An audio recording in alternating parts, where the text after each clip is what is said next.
Morning, morning! Tara, ating silipin. Ay, daanin pala ang luxury street of Milan, ang Via Montenapoleone. Ito lang naman ang third expensive street in the world. Kaya, tinawag na expensive street, syempre alam na natin yan. Diyan makikita lahat ng luxury brand. Kaya naisipan ko na ding i-vlog. Dadaan lang ha! Hindi tayo sa shopping dahil hindi natin afford. So, ayan, syempre, makikita dyan lahat ng luxury brand. So, dahil nga sarado ang subway, kaya yan, dyan ako dumaan. At kinuhanan ko na rin ang magandang street ng Via Montenapoleone. Kaya, tara guys, pasilip din ako ha.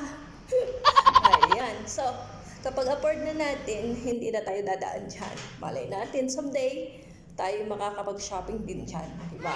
Kaya go lang for the future. Ayan. So, silipin natin, guys. Whew. Ayan si Inday.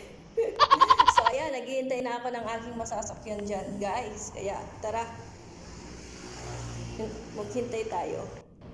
So, ayan na. Bye-bye!